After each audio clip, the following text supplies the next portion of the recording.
Good morning, Hey. everyone. Welcome to the Beat Break Morning Show, the Beat Break Podcast. Sean Garvey, DJ Rollin. DJ Rollin with his sleepy voice. Yeah. Gotta wake up. Gotta wake up. He just had to wake up. Yeah. Good morning, everybody. It's the Beat Break Morning Show, the Beat Break Podcast. You can check out this show and many more on demand, beatbreakradiofm.com. We are also simulcasting on Thinking Out Loud Network. That's thinkingoutloudnetwork.com. Don't forget to follow us on all your social media at Beat Break Radio, at Podcast FM Now, and at Reach One Network Podcast.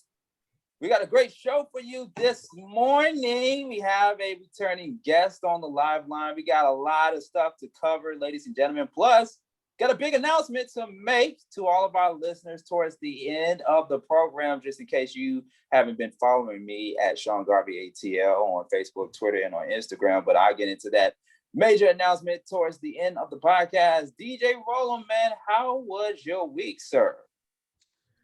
Week was good. All I can say is that DJ Rollin's getting back in business. You will definitely hear that different or similar sound that you were not hearing for several months, and you'll get that back very, very soon. And just looking forward to next year. Yeah, looking forward to 2022. It's Yes, pretty right. much just around the corner. Yeah. You upgraded some DJ equipment. That's right. Yeah. That's right. So looking forward to really using that and getting back to what I missed doing, because I couldn't do it before, but now I can do it now, and then some. It's supposed to give me more insight of things I can actually do and whatnot. Right. So be on the lookout for it.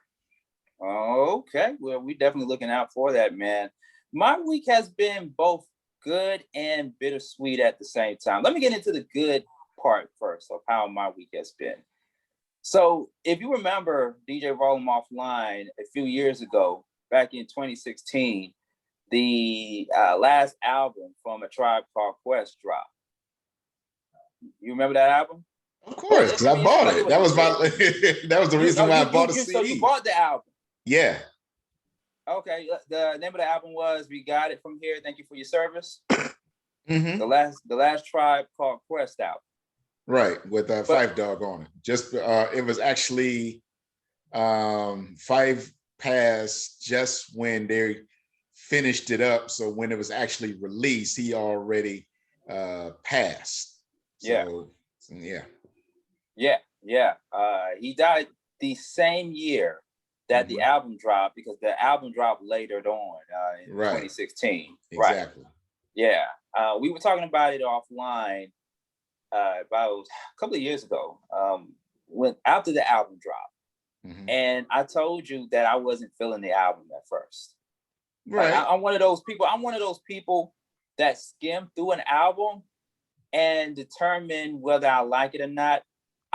Before I go for the message, I go for the production, the beat. Mm-hmm. I love to hear the beat and the instrumental first before the message. Right. Because you can do a song, you can do a record with a great message, but if the production and the beat isn't on point, I'd be like, I'm not feeling it. Mm-hmm. You know what I'm saying? Yes. So, but I skim through it, and it takes me maybe like 20, 30 seconds into a song to really captivate me. But years later, I went back recently this past week, and I went back and I listened to the album in its entirety. And I was like, you know what? This album is not too bad at all. It's not too bad. Like, years later, I start to appreciate it more, because it's not just only the last Tribe Called Quest album, but you can tell just by listening to the whole entire album from track one all the way to the very last track of the album. They put a lot of blood, sweat, tears, and effort into making that album. Like Phife Dawg was on the album, and he wasn't even the best in health when he made that album with Q-Tip, with Jarobi and Buster and Consequence. and all the other artists that were on that album too. Right. Yeah, man. Yeah. So I went ahead and shout out to DBS Sounds on the South Side in Riverdale, Georgia, Black-owned record store. That's where I bought mine. That's where you bought yours? Yeah. Really? Yeah. Wow. That's awesome. Shouts to Tobago, man, and D over there over at DBS Sounds. That's where I got the album. And I listened to it. Cool dude over there. The cool owner, man. He is awesome. Yeah, man. Two brothers doing their thing, man. But yeah, and to this very day, DJ Roland, I listen to that album everywhere I go. That, so I just wanted to share that. That is a great album. And yeah, the Last Tribe album. Yeah. My favorite group. I love mixing with them. I do. Yeah, man. So now we just looking for the next Q-Tip solo album. Yeah, I can see that coming. I can see that coming. Yeah, maybe I can see that sometime coming. this year or next year. Probably so. Never know. Probably. Yeah, it'll be up in the air real soon, man. But yeah, big shout outs to the Tribe. Big shout out to them, man. Yeah, man. So yeah, that was the good part of this week. Oh, the other thing too, DJ Roland, man, I mentioned a little bit about this on a previous show that I am now, let me get my applause ready. I am now an official owner of an iPhone. Of an iPhone? Yes. What? I am an official owner of an iPhone. Oh, man. You left us, man. No. Now, don't get it twisted, ladies and gentlemen. Okay. DJ Roland, I did not officially leave Android. Okay. I am with both Android and iPhone. So now I have 5 mobile devices, which is crazy. Because people ask me all the time, like, why do you have 4 or 5 mobile devices, including a tablet? Then the second question is, how many women do you have? Because because they think that I got different women in different area codes, and that's why I got so. Oh, you're like Ludacris. But without the Fast and Furious money. Okay, without the Fast and Furious money. Okay, all right. But yeah, so I am both Android and iPhone team. I'm on both teams. How does it feel to be on both teams like that? Sometimes I feel like a traitor. Yeah. Sometimes I feel like it because I find myself investing more time in the iPhone than I do with the Android. So you gonna post a picture of you of the iPhone and of you with the Android, and you pick and choose which one you want to be with. Well, you got the wife, you got the main squeeze, and you got the side chick.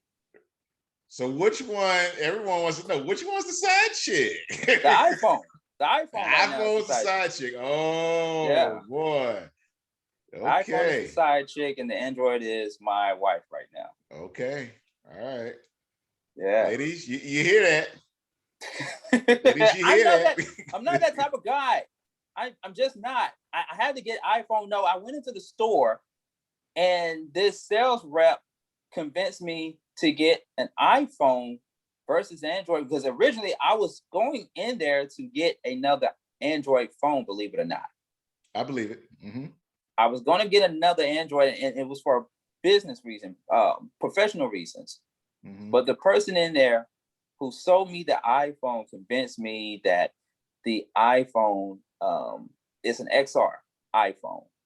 And he convinced me that it has more great pixels. You can do a lot with it, this, that, and the third. And I figured, like, well, hey, I already have an Apple ID and an Apple password, all the Apple information. I already have that for my line of business. So I was like, okay, why not? Just as long as my bill is not high as a kite every month. Right. That's all I ask for. But it's like more steps that you got to do with an iPhone than with an Android. I believe it. Because with the iPhone, like, it literally, DJ Roland, kid you, no lie. It took me an hour to try to turn my iPhone off. An hour. It took me an hour to turn my iPhone off. So if you fell asleep and you still sleepy and it's an hour, you're like,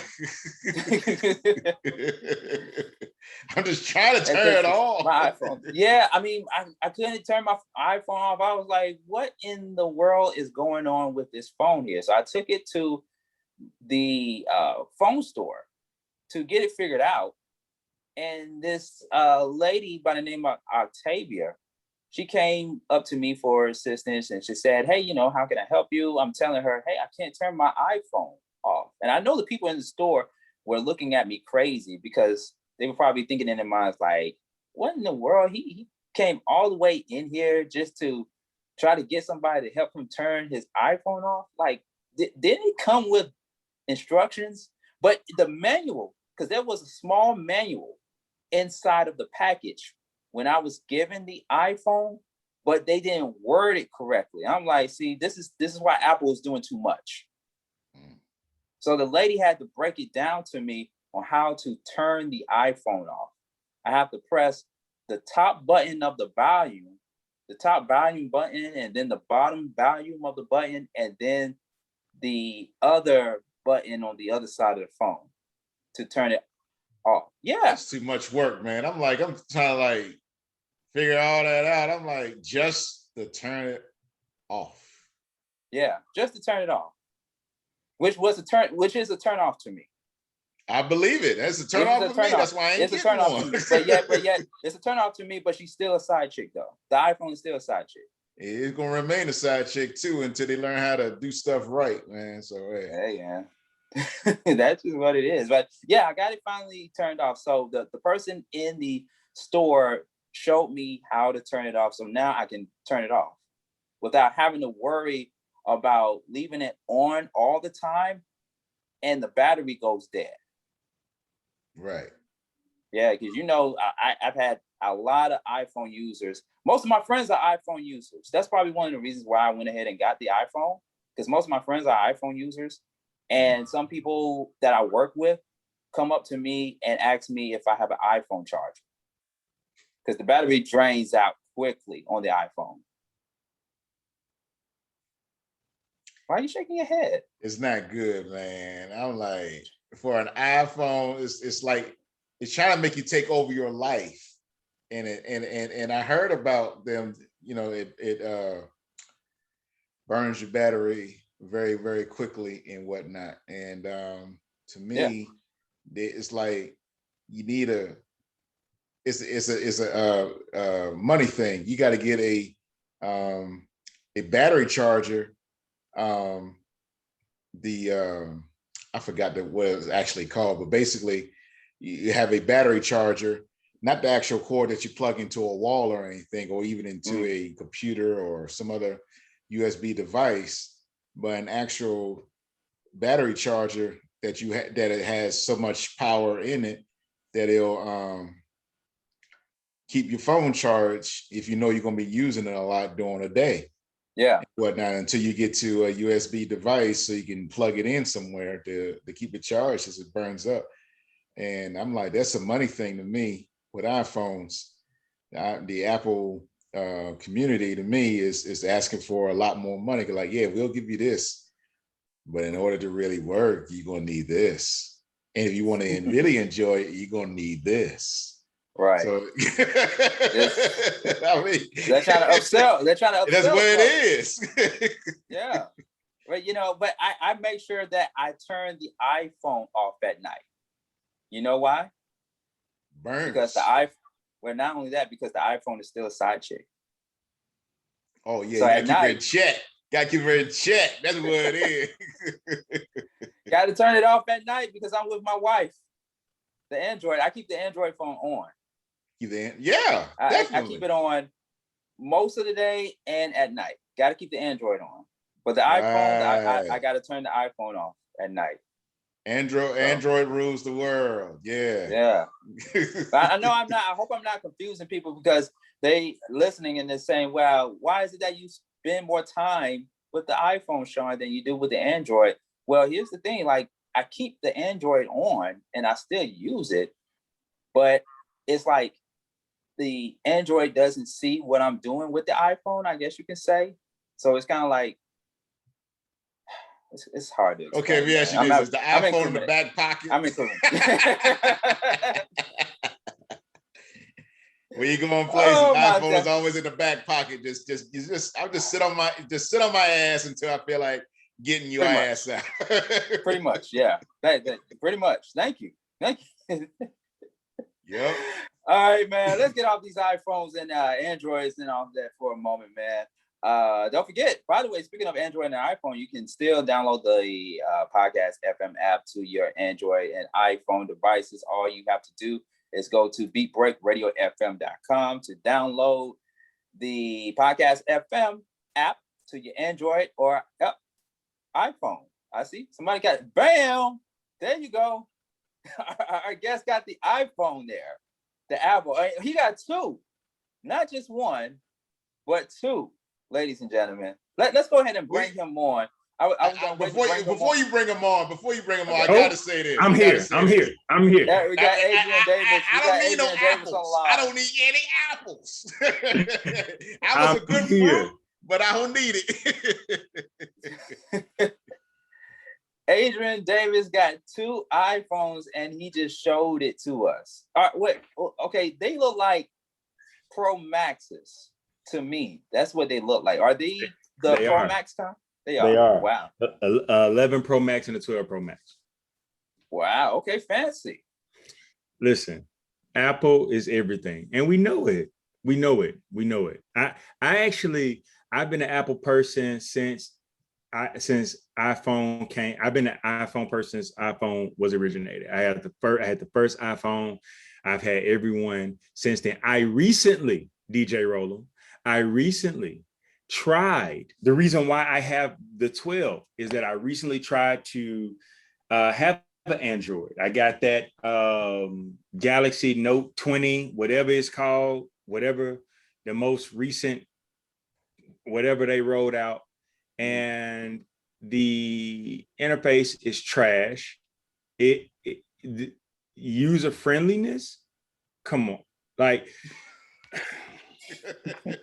we don't even want to talk because like I had to scroll, I had to pull the drop down, then hit another button and pull another drop down to cut it off. Then they wanted me to confirm to cut it off. Then they wanted me to confirm again to cut it off. Right. Exactly. I have a Note 10 and I like it. It took me a while, but I like it. And that's what I'm sticking with. So I'm a proponent to people like what they like. So I ain't even gonna front.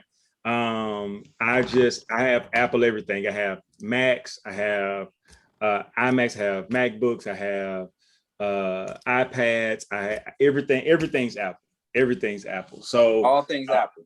All things Apple. I tried to for my company, I tried to use Android just because I was like, let me switch it up. Let me switch it up with the business phone. Let me see if I'm gonna like it. And no, I did not like it. And I had it for a few months. I gave it some time.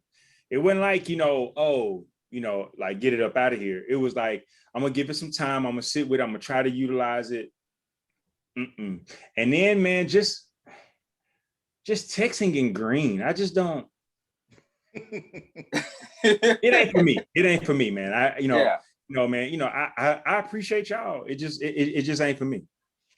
It ain't for everybody. It ain't for everybody. It ain't for everybody.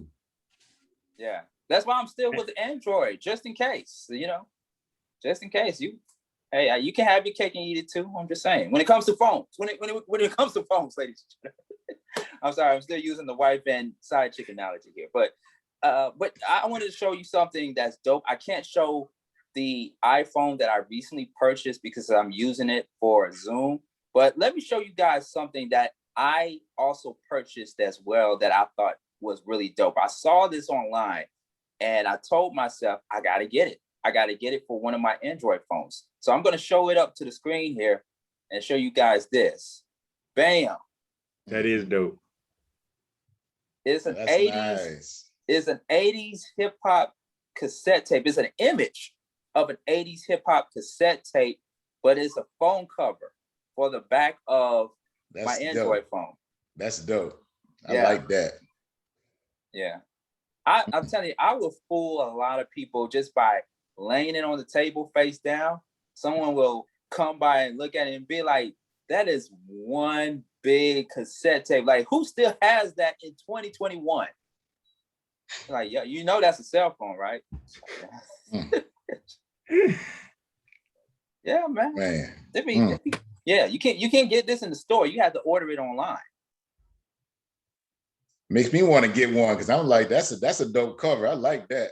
That is dope. Very vintage. That is dope. That is very dope. But I'm pretty sure it's an iPhone one out there somewhere. Oh, you know what? There is I got this cover. It's a coworker of mine put me onto this. It's a cover out there for certain iPhones that you can get online, because I don't think they sell this in stores either. But it's a phone case where it's like it's a camera. It's not a real camera, but it's a camera. Actually, I got to show you guys. Do I have it around? Oh no, it's on my phone here that I'm using for Zoom. I got to show you guys what I'm talking about later on. But it's a photograph camera, but it's a case though. It's a phone case. It's an image of a camera, but it's a phone case for iPhone. You can't get it for Android. You can only get it for iPhone. We got the cassette tape. You got the camera. We got a cassette tape somewhere. I know we do. Hey man, we talking about vintage stuff, man. I love vintage things. I love it. You know, I'm a vintage collector. Yeah. Yeah, man. So switching gears, I know we got a number of things to talk about on the Beat Break Morning Show, the Beat Break podcast. I actually had this show designed in advance to only focus on young Black men and mental health, because we've been talking about it offline on doing a show about that, but we're just going to talk about a number of different things. But of course, like I said, this has not only been a good week for me, this has also been a very bittersweet week for me. And I had to put on my New York cap on to celebrate the life and legacy of DMX. First off, kudos to our very own DJ Roland. I got to give him a hand clap for putting together that DMX mix on the Beat Break Morning Show last week, man. Where is that? The DMX mix? Yeah. It's on demand. I missed it. Oh man, DJ Roland put it down, man. He put it down. Oh man, I gotta find it. Yeah, he put it down. DJ Roland put it down, man. In the last hour of the Beat Break Morning Show, we did it Saturday morning, actually, when news came out that Earl Simmons, DMX, passed away, and I spoke about it. I did a 20-minute piece on it where I spoke about how I got to learn about DMX and what he did for the hip hop culture and how much he has left a legacy to all of us, not just only to family members, friends, and people that admire DMX, but I also talked about how I got to know DMX and wishing that I had the opportunity to meet DMX, because he's one of those few people in the show business that you want to meet. You say to yourself, I want to meet this person, I want to meet that person, et cetera, et cetera. You know, there's not too many people you would say that I would want to meet in person or do an interview with, but DMX was one of those few people, man. And, you know, it's still bittersweet because it's still fresh. And, you know, it's just sad because it's like we wanted to see more from DMX, more music, more movies, you know, and see whatever direction he's gonna go despite the trials and tribulations that DMX has been through in his life before and during his music career, we wanted to see more out of DMX, man. DJ Roland, well, how did you take it when you got the news about DMX? Actually, when he was still in the hospital, I felt it. And I felt that his time is going to be coming to end real soon. And when I was making the mix, I put my all into it with the limited equipment I had, because I had to push something out there. And it took me, because my sister, back in the late 90s, was, to me, his biggest fan. She put him out there like crazy. And I've been hearing him on different songs that some folks really didn't hear before he got really out there on his solo tip with the Rough Riders Anthem song really blew up. And I'm like, he has the talent to push it. I'm like, why am I keep hearing him on other, duets and stuff? Why can't he have his own thing? He has the talent. He has the I guess the follower, when you call them followers then, but he had the talent in the crowd to do what he needed to do. And that's why I kind of when I make mixes and stuff, ones that I really feel, I kind of make it into a story of how he got started. I'm kind of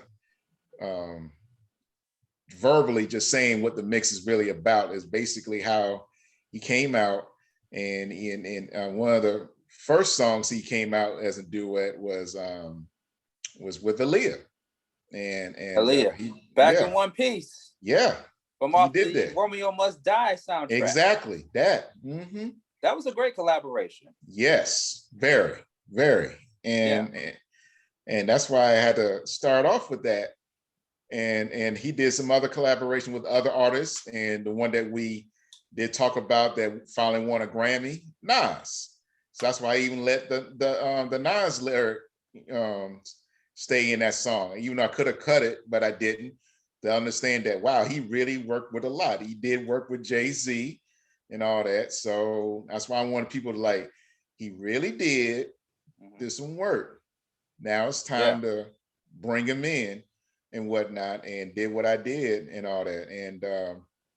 And about some folks don't even remember this, he was on the Dr. Phil show, and he was on there and spit some lyrics and all that and all that. And but when you have trouble, you were talking about trials and tribulations that he had, when you have these demons on earth that you keep fighting, you're trying to live, and what God is first to you, but you keep having these daggone demons that just keep messing with you, and you don't know how to get rid of them. Yeah. And that's what he went through for the longest. Even when he did the verses with Snoop, he had those demons during the verses. If you really listen, he had it. Of course, going by what he remembers, but when you have those demons in you, man, and it's not a lot of folks that will come to light about it. He came to light about it through his music, and his music was his passion to fight off them. But when he didn't fight off them through the music, that's when it kept getting bigger and bigger and bigger and stuff. And then it finally, it came to an end. I am DMX, and that's how I ended it. So that was just my way of story of how he portrayed his musical career. And we wanted to have more, which some folks didn't know. He was here last month, back in March, during the NBA All-Star weekend at Sweet Lounge. And I'm like, wow, it wasn't pushed out there because we're in a pandemic, because you don't want to try to have a whole bunch of folks just come in there because he here, let's try to get up in there. He just happened to be here. And Yeah, it is what it is. I'm sorry of his passing and whatnot. Like I said, my sister is his biggest fan, and when he did the real big one with L. Cool J, Redman, Method Man, Cannabis, and Master P on 4321, I'm like, this dude need to come out, and he did, and did a Rough Riders thing and with Eve and Locks and all that. So I'm like, phew, I had to put it out there. So a lot of folks know but don't know, and that was my job to get them to know. Yeah, I want to add some caveat to the conversation before I switch over to Adrian, because as we're talking, I'm looking at various videos of celebrities and people just teared up over the loss of DMX, including Roxanne Shante. I came across her video the other day as she was talking, and she was crying and talking at the same time. This lets you know that DMX touched a lot of lives, not just everyday regular people, but people in the industry. And Roxanne Shante shares this story about how her and DMX went through the same pain and adversities that they went through in the projects and coming up as kids, because people don't know the entire story of DMX, or when he was Earl, before he became DMX as a child, being in an abused home and being put into a foster home and having to get attacked maybe every other day or what have you. And so much stuff he has seen around in his community, violence and stuff like that. That plays a very mental role in your adolescent stage into adulthood. And when you go through those series of events mentally, it's like it's a form of PTSD. You know what I mean? It's a form of PTSD, and it's only so much that therapy can do for you. Like you mentioned Dr. Phil. He was on Dr. Phil's show. Of course, anybody that watches Dr. Phil, his purpose is to help people, right? He was also on Ayanna Van Sant's show, and I'm going to play a 5-minute clip from one of the episodes that Ayanna did with DMX about his troubling relationship with his firstborn, with his first son. And you know, DMX is teared up and everything, saying that he wants to have a relationship with his son, but his son doesn't want to have a relationship with him.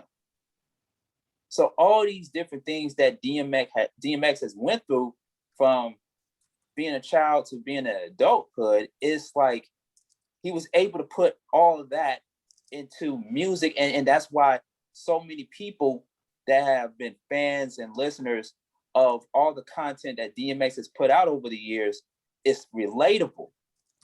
And I even mentioned this in my commentary on DMX, that DMX came out at a time when we had the shiny suit era.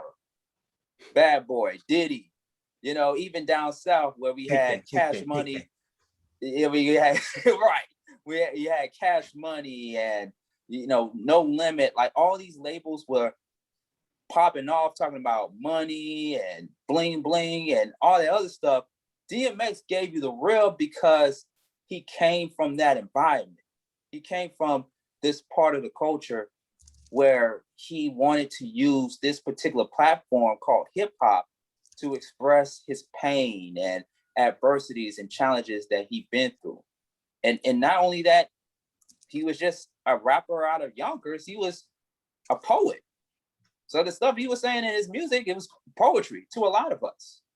You know, and poetry also comes from pain and adversity and challenges as well too. So Adrian, what do you make out of it? Like all these different things that he'd been through, from when he was a kid to the DMX that he was and still is. What do you make out of it, especially now that DMX is no longer here in the physical? Man, you know, for one, I remember how I was introduced to DMX. My uncle broke the CD when he saw it, or the tape when he saw it.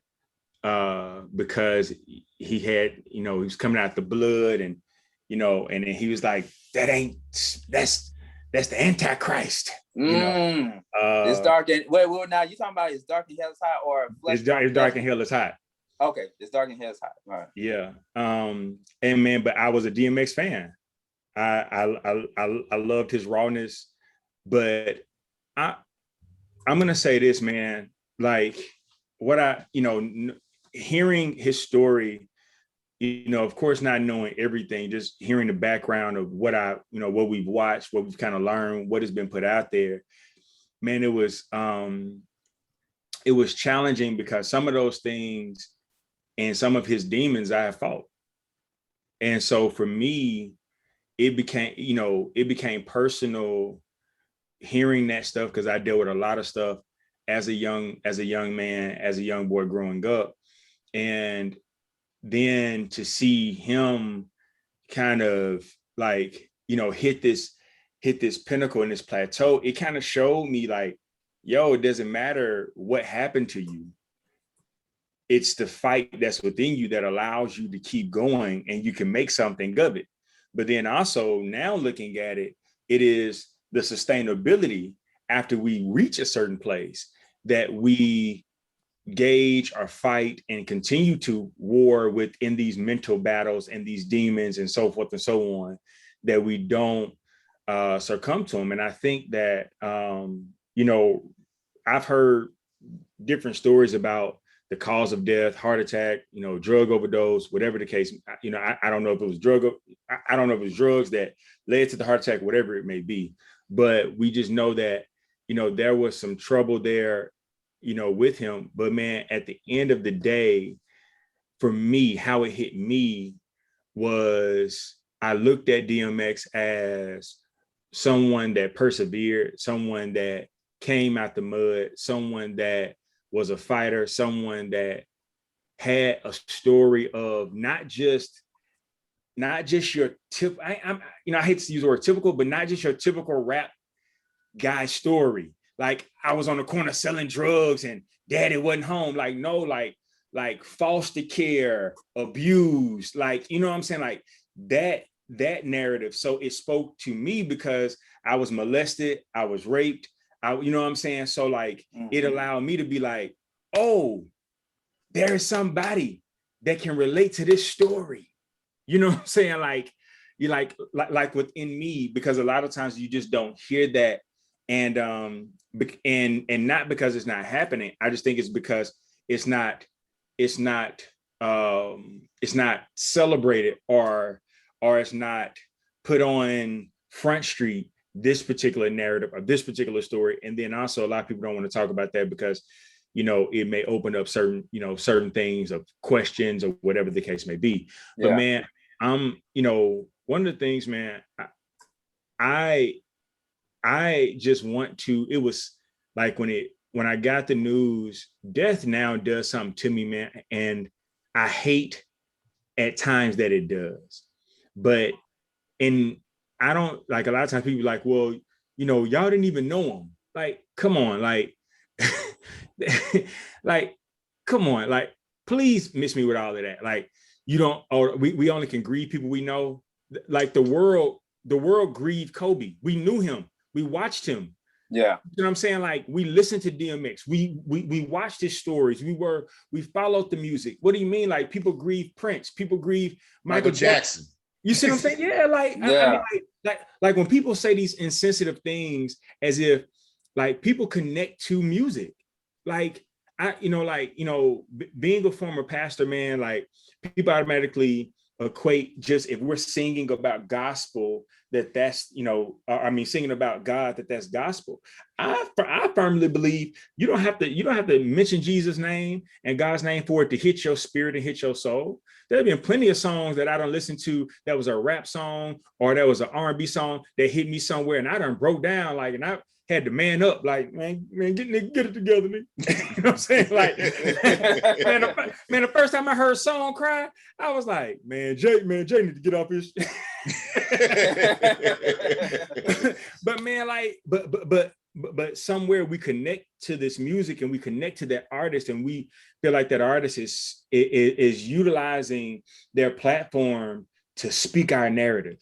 And man, and that's what I felt about DMX. I felt like DMX utilized the platform. And man, it was so crazy. 2 months ago, I had a red-eye flight from LA to Atlanta, and DMX was on it. And dude, I like fanboyed, like fully fanboy. He was in a wheelchair, like they was wheeling him in a wheelchair. And I was like, dang, like DMX look bad. But like at first, you see somebody, you like, is that? And you like looking, and everybody got their mask on, what I'm saying? I'm like, man, they're like DMX. And then I'm literally looking at him, I'm like, I think it's him. And I'm looking at him, and then he got Timberlands on. I said, that's DMX. And so, man, like I got on the plane, and then they had put him on first because of course he was like I said, he was in a wheelchair. And I don't think it was because like he couldn't walk. He could walk. I just think that they was like kind of wheel him around just because I think he was exhausted. I think he looked like he was tired.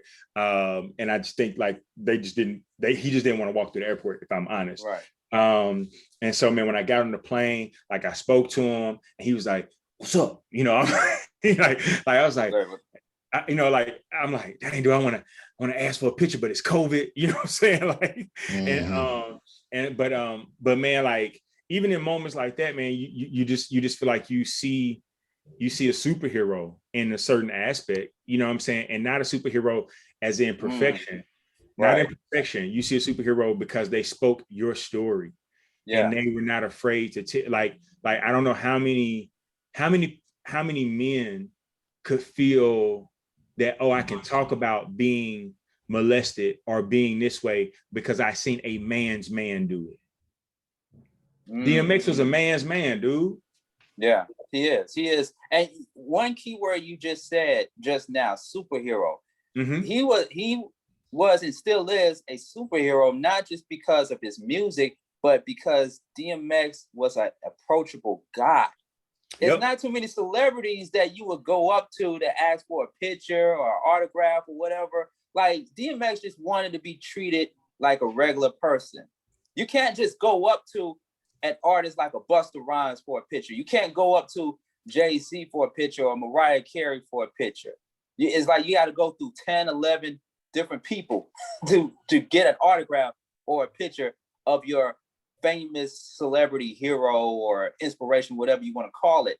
But DMX was just so approachable. Like I'm going through my timeline during the day, the day when news broke out, DMX passed. I'm going through my timeline, and half of the people that I know in the industry have taken a photo with DMX.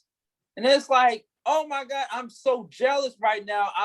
I'm sad that we lost a great icon, but I'm also jelly. I'm also jealous because half of my people, half of my circle have taken a picture with DMX, and I have not taken a picture. I mean, I've taken pictures with other great celebrities, including Common, Common, and who else have I? What's his name from Goody Mob? The artist's name, Timo. CeeLo. Not CeeLo. Not CeeLo. No, not CeeLo. Big Grip is who I want to meet in Goody Mob. Yeah, I want to meet Big Grip.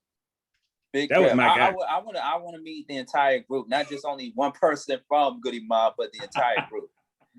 Yeah, I mean, but yeah, you're right. Adrian, DMX was our hero. He was, man. He gave us language, man, for Black men with mental health. I know we celebrate, and I celebrate them. I'm not gonna say I don't. I know we celebrate Charlemagne the God for bringing a lot of light to counseling and Black men and mental health for Black men, and that is the truth. But also, I think what cracked the sky open for Black men to be transparent and honest about being molested or being beaten or just being mistreated, it was the fact that DMX went on a platform consistently, not just one time. We don't have sound bites from one interview. Consistently shared his story that he could have omitted. Like I think that's the part that gets me, because we have the option and the right to omit whatever we want to out of our own narratives. Yeah. Like Yeah. if I feel like, oh, that's not going to be received well, that's not going to be received well, that's not going to be said, that's not going to be, or people going to look at me different, people going to judge me, people going to think that, if a man molested me, then, oh, now they questioning my sexuality, I'm going to omit that. DMX was like, yo, this is what happened to me. You can take it or leave it. This is my truth. And that's what I think a superhero is to me, to be able to sit in your truth and allow other people, especially Black men, to be okay with sharing narratives and stories about what they have experienced, good, bad, or indifferent, and just say, you know what, it is what it is. He allowed us to be honest. Yeah. He gave us the space to be honest, bro. And that's, I think that's the part that I think we overlook with DMX. Everybody, I mean, I do, like, because I love hip hop. I love the culture. I love culture. I own a sneaker store. That's a part. Sneakers are a part of rap culture for me. It's just a part of the culture. Everything is a part of culture for me. But I get the question a lot about, Biggie or Tupac, and to me, I think Biggie was the better lyricist. I love Tupac as a man that could express his emotion, whether he was mad, right, indifferent, wrong. He just would talk to you. Like, I think those are the things that we miss. People being brutally honest. And I think that that's the thing that we're going to miss about DMX, that will be overlooked, because DMX, as much as, as much music as he put out, as much as Rough Riders was a thing that, really, like, man, like, I mean, when Rough Riders, I mean, Swiss Beats, and they just had a sound. I mean, everybody had a sound. Every group had a sound. You had Timbaland, Missy, and Magoo, and Aaliyah, and Genuine. They had their sound. Cash Money had their sound. Master P and them had their sound. And it was like Rough Riders came out with their own sound, but DMX gave a language to it. But then he was like, yo, I just ain't gonna be the dude that doesn't talk about what brought me to this point. And that's what I appreciate about somebody like a DMX. If I'm going to remember his legacy, it's going to be for that. Yeah. And I'm glad you brought that up. And we'll get into the mental health discussion among Black men in the next hour of the podcast. But I want to ask you guys this, because you brought up a good point, Adrian. Do you all think that DMX, throughout his music career, throughout his rap career, do you think he was underrated? And the reason why I ask that is because in the books, when we talk about hip hop and who was the best rapper or the greatest rapper of all time, we always hear Jay-Z, we hear Lil Wayne, we hear this person, we hear that person, Biggie, Tupac, like Adrian mentioned. Do you think DMX was underrated as an artist? Yeah, definitely. He was definitely underrated. I mean, not to add another person, but I got to. It's like how Nas was underrated. So I mean, DJ Roller played a Nas mix in the previous episode of the Beat Break Morning Show. Yeah, I mean, he was very underrated, and also DMX was, I think, to my knowledge, just a nominated Grammy artist. Nominated, just like he's a Grammy Award winner now. Oh yeah, now Nas is. But I'm just saying that DMX was nominated and didn't win.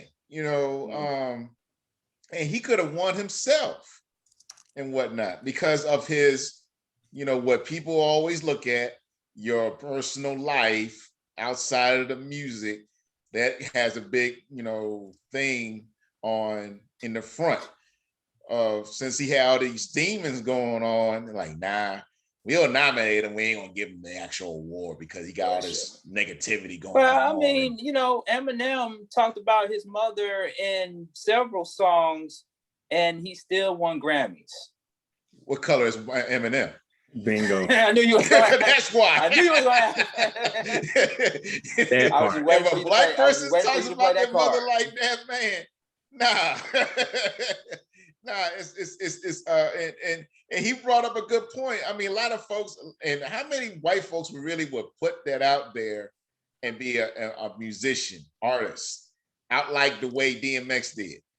Nah, they ain't gonna do it like the way DMX did. He put it out raw, and nothing didn't stop him, and he put it out there. And now people are like, oh, okay. You know, because when I first heard him, and I was still in my early years of DJing, I was like, dang, it's like another Tupac kind of thing. I knew he was gonna say that. I knew it. I mean, that's what I felt. That's what I felt. At those later 90s, that's what I felt. I'm like, dang, another Tupac kind of thing. People comparing him to Tupac. And that's the reason why I brought up the Tupac Biggie thing, because everybody compared him to Tupac, because I think it was that rawness. I think it was that just coming off the cuff. He just came in. He just like DMX definitely. I agree with DJ Rollum. DMX definitely was an underrated rapper, underrated lyricist. But here's the thing: people were scared of him. People were scared to rap him. And as much as I'm a Jay-Z fan, we hear the stories. We hear the stories. Nobody will talk about when they battled each other. They'll talk about that it happened. They'll talk about that it happened. They talk about that it went back and forth. They say it was a crazy battle, but nobody will say who won. And here is my thing with that. Here's my thing with I love Jay-Z. Jay-Z is one of my favorites. But I think the reason why they won't say it is because of who has more to lose. Right. See, Jay-Z is not a battle rapper. To me, he's never been to me a battle rapper. Nah. He's never been no, rapper. Of course not. And so I definitely agree. But man, the ability to do, I think the ability to what's the word I want to use? Controlled emotions. To me, that's like at times Tupac was just all emotions, no control. DMX, even as loud and barking and da da da da da, but he had controlled emotions, like slipping or falling. I can't get up. Come on, man. One of my favorite songs. Man. One of my favorite songs. Yeah, dude. Yeah, slipping, or falling. I'm like, oh, like you related to that, and he made speaking of his stuff and rapping about his stuff. Like, and again, Roland, you hit it dead on when you say, what color is Eminem? Because DMX could rap about the same stuff and people will overlook him. Eminem rap about it and we put the highlight on it. Right? Yeah. And his cadence, DMX, his cadence just stood out. Like, people started doing impressions of DMX. I found myself doing impressions of DMX. Going into his voice, like, where my dog? I don't know, Sean, did you really listen to the mix? Because I put a little of the snippets of them in there, because it was not part of the song. I went back and I listened to it. Yep. Yeah. I had to do it like that, because I'm like, that's one of a kind. You can't duplicate that. You can't duplicate that. That's why I had to do what I had to do with that, because that was so special to me. That's why it was in my heart. Because when I put not saying I don't put my all into my mixes, but when you put heart with the mix into it, it's totally different. It's a different outcome. Yeah. It's just a different outcome from it. We got a lot of great comments from people who love the mix. Dude, I can't wait to hear this mix, because Roland, I missed it. And man, normally, like, ever since I've been on the show, man, I've been on it. Now, I don't know how I missed this one. So I'm gonna have to get on it, bro. I can't wait. I can't wait to hear this. We're gonna have to do a special delivery. Yeah, courtesy from the Beat Break Morning Show. Send it over to Adrian Davis. We're gonna have to make that happen. Please. Please. Okay. All right. Really quick, what is your favorite DMX song? Tough one. Why do I have a feeling Adrian is about to say what they really want? No, it's that never mind. Yo, give me the dough. On 5-0, see Joe, hit that. How's it going down? Bruh, I love How's It Going Down. I like that song too. Dude, like like that line right there. I think we missed the genius of that line. Yeah. Like, I mean, like, or that whole stance. He was like, go up to 150, see Joe, get that. Come back, we gonna split that. We gonna hit that, Papa L, and sit back. Like I'm like, dude. X was telling him. He was like, girl, listen, if you gonna ride with me, this what we doing right now. Right. That was catchy. Very how's catchy. It going down? Because this is the thing. I would love all my hood stuff. I got a nice ratchery to me, and we all do. I love that when I'm. I love it when I'm like, like, man, like I love a lot of what DMX did, period, across the board. But that was like a universe. That was like a cross, like it showed to me DMX in a different light, but it still was him. Yeah. It was like, let me give y'all something commercial, but that's me. Yeah, he was versatile. Yeah. Man, I mean, every song is not gonna be like You're gonna have to sometimes calm the dog down. Yeah. You know what I mean? Yeah. Calm the dog down. Put the dog on a leash for a moment. But the deal. Yeah, I loved it, man. Yeah. What about you, DJ Roland? Favorite? Yeah. I'm ready to hear what Roland's choice is. Yeah, because I know what mine are. Yeah, because I gotta hear yours. Yeah. Right here. It's the chorus of it. Every time I hear it, I sing it with them, man. I just like, man, I just go with the flow. I just love that. It's like a bring me back to reality kind of thing. Be right here. So we're right here. Okay. We ain't going nowhere. That's how I feel about you and I, Sean. We ain't going nowhere. I don't care what y'all say. Yeah. We ain't going nowhere. That's how I feel, man. Do you have another favorite song? I guess the question I should have asked is, or to rephrase it, favorite songs from DMX, because it just can't be just one. Yeah.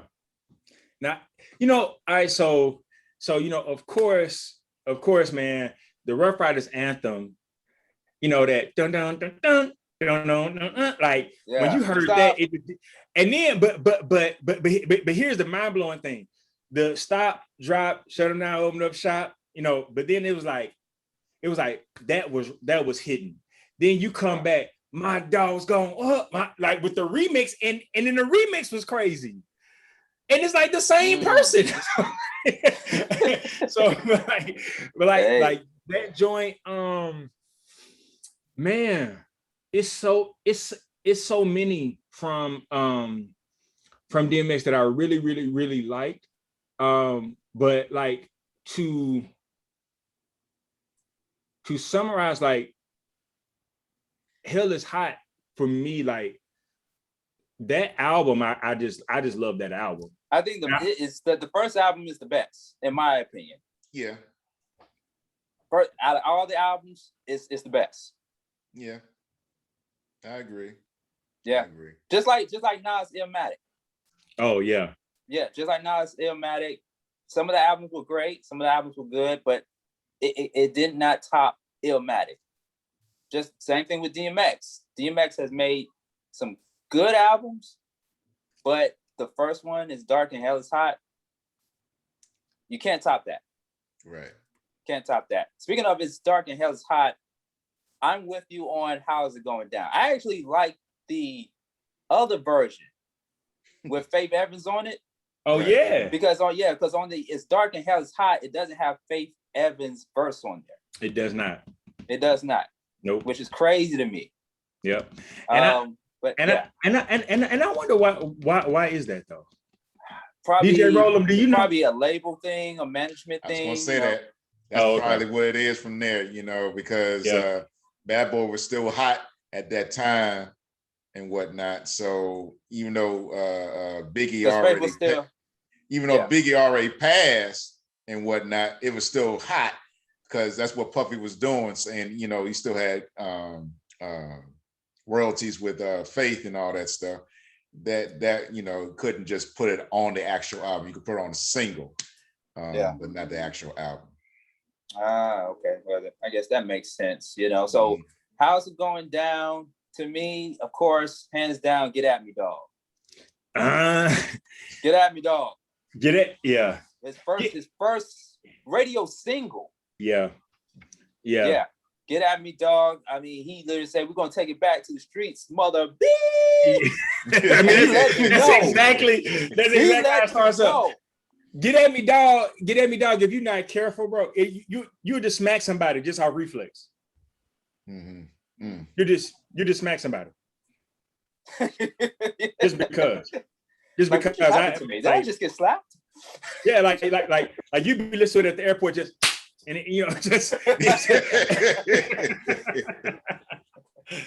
you just got to be careful. Like when you listen to Get At Me, Dog, like you just got to come with a warning. I'm listening to DMX. Get At Me, Dog, right now. Yeah, so, like this is the disclaimer. Please move. Yeah, man. And it was so crazy. Shout out to Hype Williams, man, because he did that video, Get At Me, Dog, in the tunnel. For all my New Yorkers, shout out to the tunnel. I mean, did that in black and white. I was like, oh my goodness. It was a breath of fresh air. Definitely breath of fresh air, I mean, dude. Nas, I give props to Nas because Nas held it down, but it was that big void after it was written. It was that big void after it was written. And then, of course, the Jay-Z's came out. Ja Rule came out around the same time, but we needed that DMX though. We needed a person like DMX to come. Did you think Ja Rule was trying to take DMX thunder? Yeah. Yeah. Of course he did. He was. I know you asked the questions, bro. I know you asked the questions. I'm just a guest. Let me call. I'm just a guest. I'm just. Wait, hello. Yes, we talking about men's mental health, but I just had to pose that question, shot. I mean, it is what it is. I mean, DMX knows about Tupac, but he ain't trying to take no Tupac spot or anything. DMX wanted to be on his own and on his own. When his stardom really came out in the forefront, and that's when Ja Rule was beginning, like, all right, all I can do is collaboration stuff. Can't really push anything by myself and whatnot. So yeah, so he tried and get a little deeper with his voice or something. I mean, come on, he couldn't hang. He had a couple good songs, and that's it. What would I be without my baby? Yeah, that's it. I go crazy. Yeah, that's it. I mean, that was the song. I believe that was the song that DMX could have did too. For sure. You would have made it a whole lot different. I know that, with a better sound to me. With a better sound. I mean, originality was very, very important back in that day in hip hop, because we're talking about 97, 98, 99. You knew when you heard a Tupac. You knew when you heard a Biggie. You knew when you heard a Jay-Z.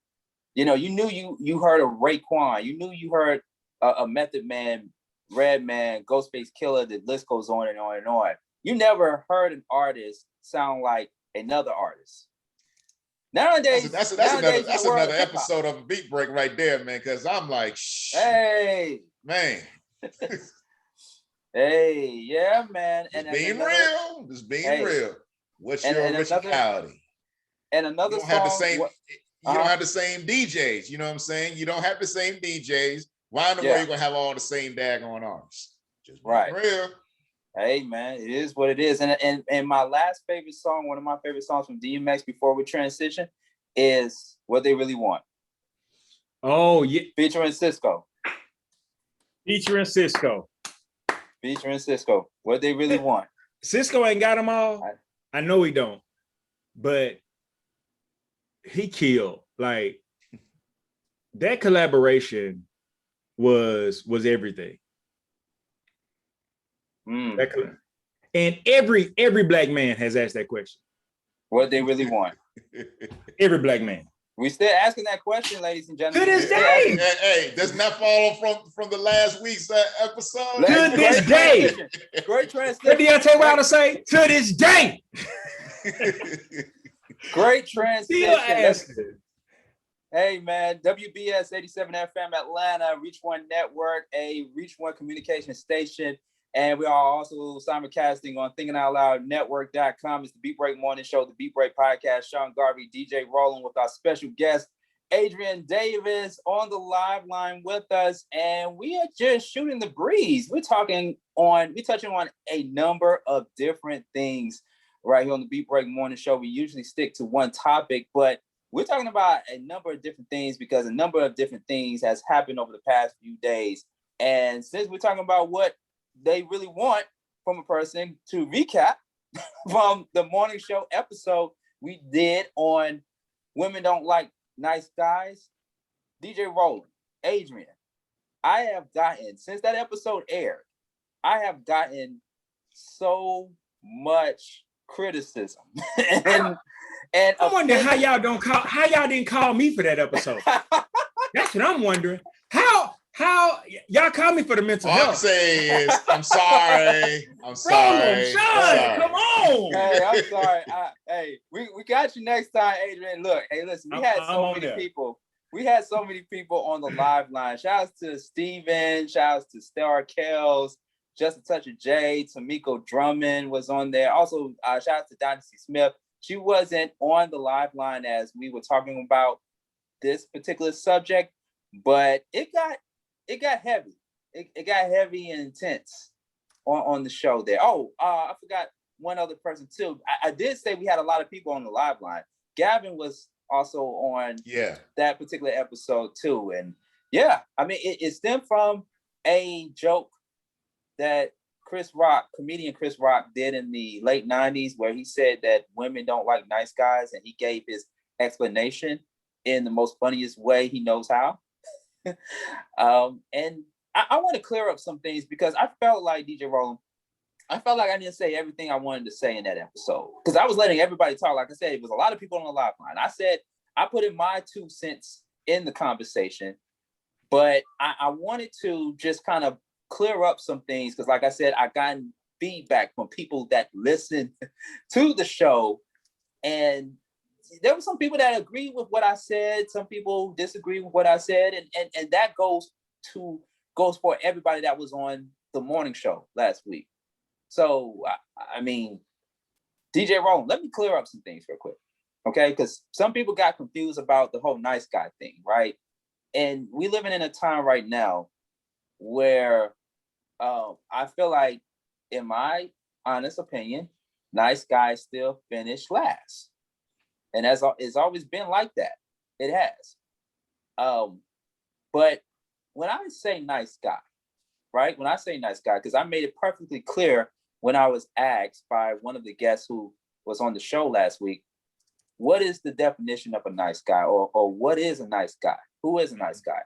I kept it simple and plain. I said that a nice guy is someone who shows respect to other people, including the person that he's with, who opens the door for a person or for a woman, who courts a woman, who do all these great things for a woman, et cetera, et cetera. And one of our guests said that that's what a gentleman do. That's not what necessarily a nice guy is for. It's something that a gentleman would do. But just because you're a nice guy doesn't mean that you would do all those things. Those are what a gentleman would do.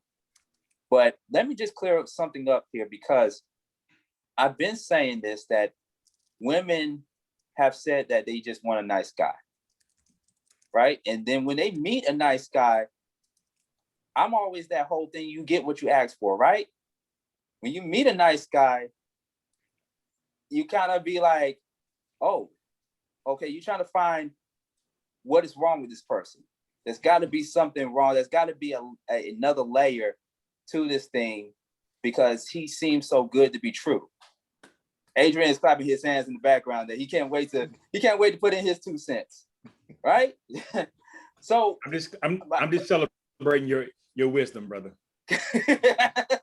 Well, I'm trying to figure it out. I'm trying to figure it out like you, Adrian, because to this very day, I still consider myself as a nice guy. And I have been through my recent adventures of talking to women that all said the same thing, that they want a nice guy that treats them good, great communication, honesty, and what have you. And then when you're trying to build something with that woman, it's like you get all these different excuses. Whether it's, oh, I'm sorry, I can't communicate with you the way that I want to because I'm so busy with school, work, this, that, and the other. Or it's like, oh, you a nice guy and everything, but I want more, and this, that. And I'm just confused. So goes back to what DMX has been asking, what they really want. What they really want. I'm confused. Like, you said you want a nice guy, but it seems like you want more than just a nice guy. I know what they want. What they want, Adrian? Talk to me, man. What they want? Women want an educated, spiritual thug that's financially stable,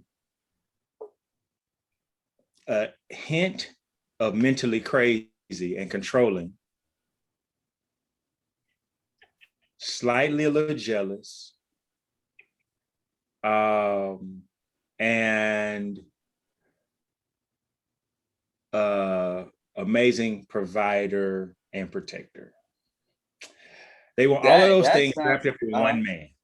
They want all those things wrapped up in one man. So build a bear. So build a bear. Bingo. Give me this. No, man, but no, man, I say that jokingly, but part of it is very, very true. I think that, man, Sean, you put out some excellent points.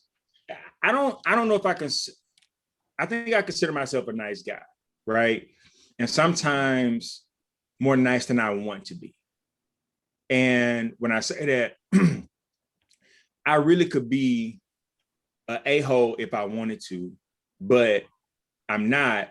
So then, therefore, it can be, it can be kind of put to where like a man doesn't know how to close a door. Now, let me ask you this question in conjunction to this. When have you all, as men, broken up with a girl and it was a smooth breakup? Because this is right here. This is getting to a point. This is getting to a point about getting to the point about being a nice guy. Okay. So I'm asking to get to a point. I ain't trying to take us somewhere else. I'm just trying to get to a point. I got you. So you have, Sean? I have. Yeah, I will admit. Yes, sir. Me okay, too. You broke up with a girl. It was a smooth breakup. Smooth breakup. Yes, sir. Not an easy one. Not an easy one. So wait a minute. So what do you mean not easy? Not easy from her end or for both of our ends, because even though it was smooth, it was still hard in our hearts because of how we went about it. It was kind of like, to put it in all perspective, it's like, I really don't want to break up with this person, but I have to in order to make sure that I know what it is that I really want. So, Sean, what you're saying is it was mutual. Yeah, it was mutual. That's not, I'm talking about where she wanted you and you broke up and it just went that way. Because this is what happens with the nice guy.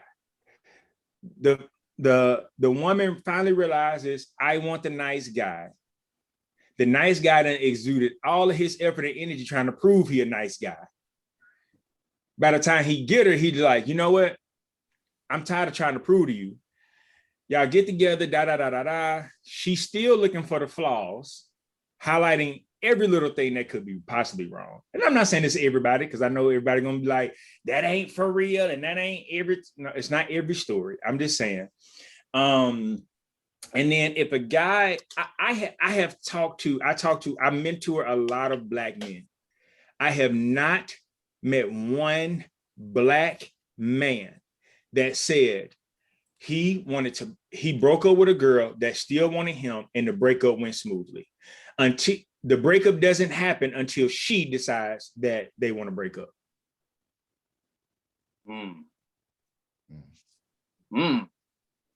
So what you just said, we were on pause mode. But what you just said, Sean, you said that was a mutual agreement. We both know it was hard. It was difficult. We have, right. You know, we're not seeing eye to eye. We're not doing this. We're not doing that. So we decide, yo, we parting ways. That's one thing. But I'm talking about where she's saying, I want this. I want to be in a relationship with you. And you saying, no, I don't. And I'm gonna tell you, this is where the nice guy, guy gets trampled on, because the nice guy knows that the relationship ain't going nowhere, but you got to stick around and soothe her emotions because of the picture she's gonna paint about you. Right. But see, it's called manipulation. But see, here's okay. So my ex, not my current ex, but the woman that I was with years ago, right? She was a nice girl. She still is a nice girl. But I was a guy who was still trying to figure things out. And plus, I wasn't ready to be in a committed relationship with her. I felt like, I felt like, you know, this is a nice girl and what have you, but is she really the one for me? And knowing that I know now that in the past, I probably would have still been in the relationship with her, because Adrian, like, she was one of those sisters that don't come a dime a dozen each day. And women like that. I know she don't. Like that. And women like that. I know she don't, because you said one of these sisters. Like, you called her a sister. I know she don't. She's a sister queen. I'm sorry. I'm talking in my Afrocentric voice. My bad. Okay, I got one of these sisters. Yes. But she was definitely a nice girl. And now what I did share in the episode that me and DJ Roland did with the guest last week was that I was in a relationship last year to where the woman that I was with for 2 years broke things off with me. And it was because of, you know, she just changed. Like, one of the things I forgot to say in the episode was that people change and they want more than what they have. So she started to be in that mindset of changing and wanting more and this, that, and the third. And I'm thinking to myself, like, well, I'm a nice guy. But then I had to come to the realization that what she did to me was the same thing I did to my ex years ago. So it was karma. It was karma, baby. It was karma. And I was like, oh, no. This cannot be happening. And so now, you know, now I'm in the dating scene. I'm mingling and what have you, talking to women. I'm presenting myself as the nice guy. I'm ready to settle down, ready to be in a relationship with someone that I can build with, someone that I have a great chemistry with. But we don't even get past the first date. All we're doing is texting. And we don't even do no video chat or anything. Every time I hit you up, you be like, "Oh, I'm too busy." All right, so wait a minute, Sean, because man, I'm a busy guy, right? I'm a busy guy. We all are. Roland, myself, you. All right. So man, you know, like I'm trying to build a business. I'm on auditions for acting. I'm in acting class. I'm in school. I'm doing all types of stuff. I'm, you know, building a company, doing a docu-series. But I think the key is, I think a part of it is to show some level of investment in the things that they're passionate about, and try to, as much as they would like to, invite them into your world. And like, I'm at a point right now. I was talking to one of my boys, and we were joking. I was like, you know, right now, man, like, listen, if the woman I'm trying to build with, if I'm not being her cheerleader for what she has going on, I got a branding and marketing company. Like, if I'm asking her, like, hey, so where do you see, or where do you want your brand to be, or where do you want this to be? And in the back of my mind, I'm starting to create a rollout plan for what she wants and all these other type of things. And then I'm like, yo, if I can be that support and that cheerleader to her, then also at the same time, she come in my world and be whatever my life is deficient of, then it's just like, how is this beneficial to where I am right now? Because where I am right now, I'm trying to build something. You know, I'm at a place now that my mind is consistently on legacy. You know, it's on, what am I leaving? You know, and I tell you guys this, but you know, and the listeners, like, man, you know, I went through a string of deaths. My stepfather died to kidney failure. 2 months after that, my father died in a car wreck. 6 months after that, my brother died to cancer. My stepmother just passed away. Like, where my mind is, and every last one of those men that passed in my life, I preached their funeral and paid for their funeral. So at this point, what am I thinking about? I'm thinking about, I don't want nobody to have to deal with that when I leave. Right. You see what I'm saying? Yeah. So I'm trying to build something. And as much as I have been a proponent for corporate America, going to college and things of that nature, man, here's the reality. The reality of it is, you can work in that corporate America job for 40 years. Guess what? You can't pass that to your child. And that's what I'm thinking about. Yeah. I got an adopted daughter. I adopted her when she was 17, man. Like, and I'm thinking about, you know, I don't even have, you know, like natural children just yet, but I'm thinking, man, like, what am I, you know, I got to set myself up to leave something for this next generation. And I think that is the difference. And especially if we were having a conversation between us and between, you know, Black men versus our Caucasian counterparts, one of the biggest things now we could talk about, we know racism still exists. We know that things aren't equal. We know that we're not on an even playing field. But one of the biggest things is inheritance. It's we leave a bill, they leave a will. So that's deep. So my mind is, yo, like, if we're doing this, and listen, we're gonna work hard and we're gonna play hard, but there's a time to hone in. And you know, like, I know our generation, our culture emphasizes balance, and we talk about balance all the time, but man, like I told y'all before, man, it's about priority, man. It's impossible to balance everything. At a certain season, it's just certain things are major priorities. So either you're gonna be with me, we're gonna lean into this priority together, and then we're gonna make building together a priority, and then we're gonna make traveling together a priority. We're gonna make having kids a priority. We're gonna make, you know, grooming our kids and doing those things a priority.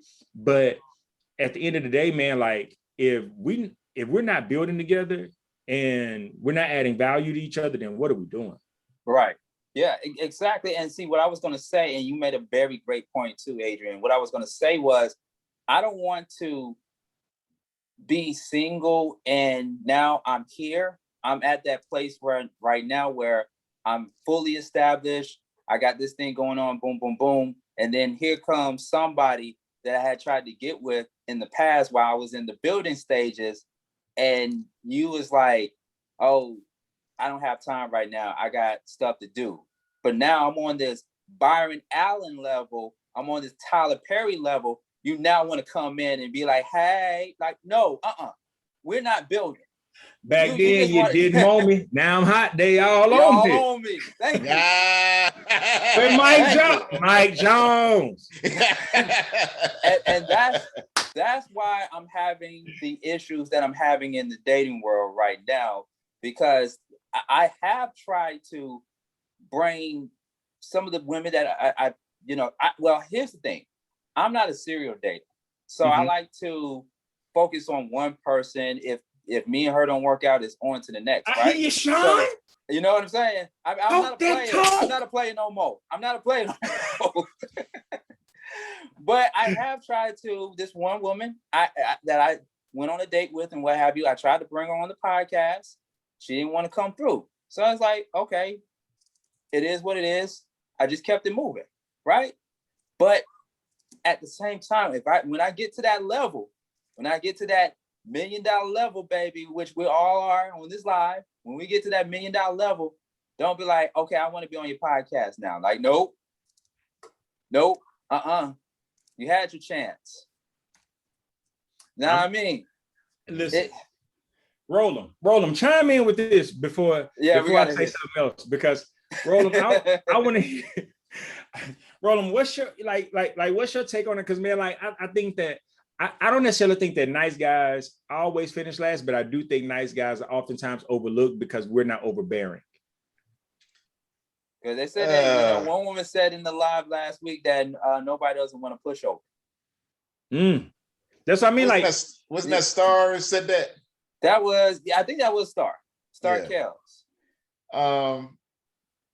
Thing about with nice guys, in my opinion, is not only we're overlooked, they think that, all right, I'll wait for that nice guy depending on certain attributes of that nice guy.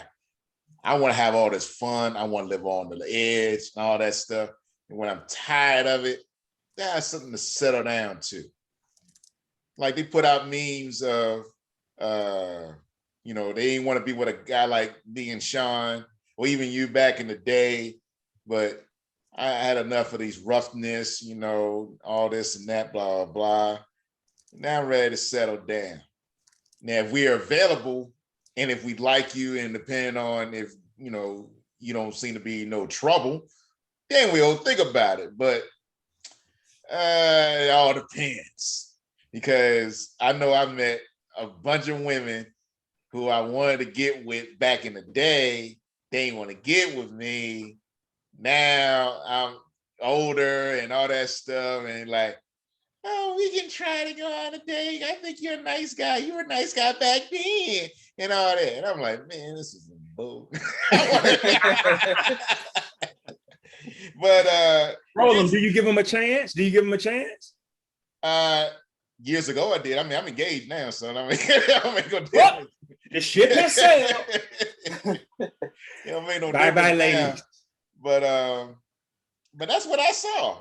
That's what I saw. And it's always is that we're like the life everlasting type of guy, and the type of guys that some of these women like. They like, well, I want that roughness and whatnot, but you don't know how much of a roughness you can get with a nice guy if you push him to it and whatnot, because you just never know. You just never know. And then when it comes out, they be all shocked and like, I didn't know you were like this. Guys, what I think every now and then a woman wants to almost feel threatened for her life a little bit. Like she talking real reckless to you, and you a nice guy, and you be like, man, if you don't sit your, and then she be like, I'm gonna go sit down. I'm on. All right. Yeah. And then she takes her girl, like, something about him raising his voice at me that he never does just turn me on. I just don't know. I think just every now and then, like, you and actually I think it's the dysfunction. It's dysfunctional, but something about it does something to women every now and then. But do you think it's how you was raised though? Because like, yes, for sure. Little girl can see that between her parents get into an argument. Sure. Dad says, if you don't go sit your down or what have you, and kids soak up things like sponges, that it bleeds into their adulthood, and they think that's normal. For sure. I definitely think that, man. I'm gonna tell you, and this kind of segue, like into mental health. Yeah, because it's however we're introduced to a thing is how we will remember a thing. For example, in my case, I was molested. I was touched wrong by a man. I was raped by a woman at the age of 13. Two different occasions, but both at the same age of 13. Both of them, the man was a family member. The woman was a close friend of the family. Both of them, close, been around my family all my life, told me they love me. And then they do something like this. Then immediately, that's how you begin to interpret love. Because somebody that loved me did this. So now what that did is that trained me to feel like every time I feel that I love someone, I gotta be physical with them. the first thing that we kind of lean into when we feel the love is is let me give of my body to you. It's not let me open up my heart and communication. Let me be transparent. Let me be vulnerable. Because I learned that through my own dysfunction of things that I've worked through, I counsel people, but then also I have a counselor. But I've learned that through my own dysfunction that that I was able to give of my body before I was able to be emotionally available. Yeah, and it's how I was able to give of my body before I was able to be emotionally available. It's and really, if we were to dig a little bit deeper, the man body part is the plug. She's the socket. We can give out, but we have a hard time dealing within. She, because she receives, it's more internal, more emotional. You're in me. It's in, like, you know what I'm saying? It's here. It's in my inner parts. But this is external. I can give, but I can't allow in. And so therefore, sometimes it is very easy for us, based upon how we were raised, based upon life, based upon whatever, to be more open to share physically without sharing emotionally or having that place of vulnerability. So this is the reason why, and you know, man, if I was to dig a little bit more on the male side, we groom our boys. Like I'm a mentor to a lot of people. We groom our boys. I'm doing a docu-series on Black and brown boys now. We groom our boys to literally almost be womanizers to a certain age, and then expect for them to snap out of it. You ever had those conversations with like your uncles and stuff, and they be like, you know, how many girlfriends you got? And then you be like, oh, I got one. And they be like, one? Boy, what's wrong with you? Boy, when I was your age, boy, man, I had about 6 of them things, boy. And you just like, you like, okay, well, shoot. I need to up the ante then. What I'm, you know, and then now you have this mentality, because these are the men that you look up to, that I want to please these men, right? So it's now the mentality is let me deal with multiple women. And then now you begin to cut off more and more of your emotion, but then more and more of your involvement. Involvement does not equate emotional, you know, emotional availability. So I could be involved with you and not be emotional with you. If I bring you into my world and I share my heart with you, or I share vulnerability with you, or I'm able to have hard conversations with you, that's me trying to open up my heart and my mind and be vulnerable. But if all I'm doing is giving you sex, like, you may feel like that's something that's not anything.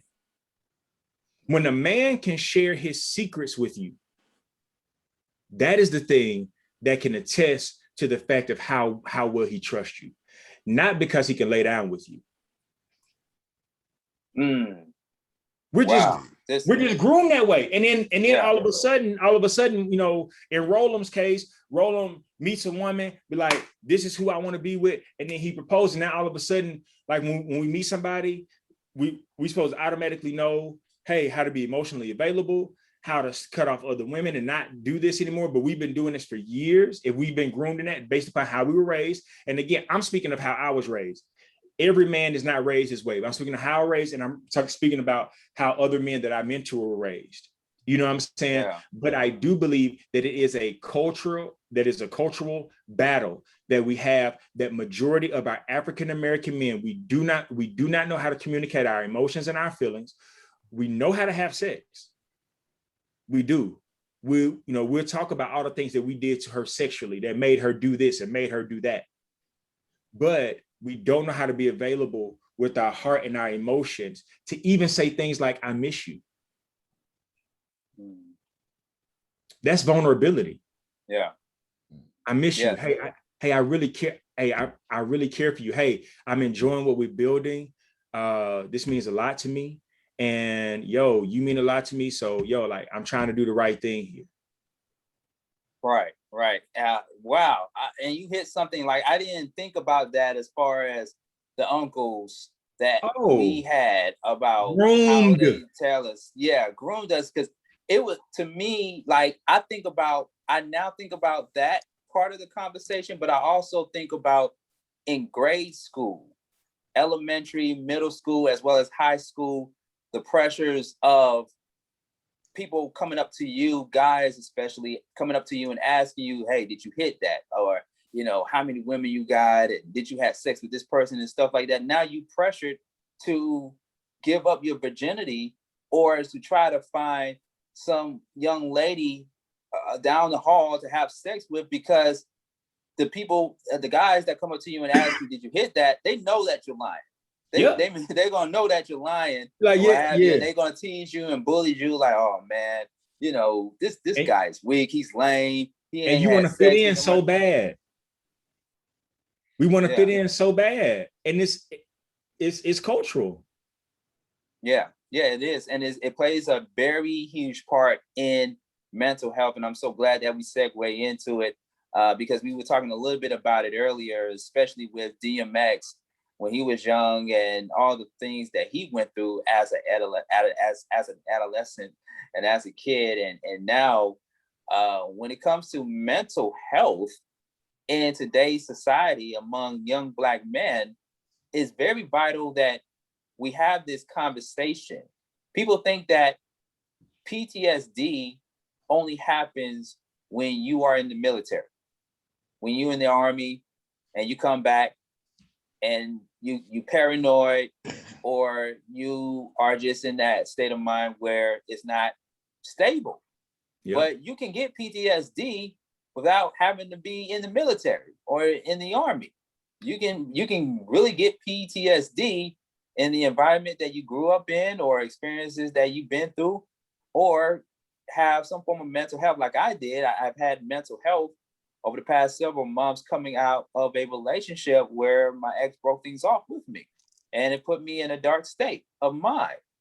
But I see it affecting a lot of Black men, and it didn't just start last year when the pandemic happened, but this has been going on for ages, from slavery to segregation, to the segregation era, for years and years and years.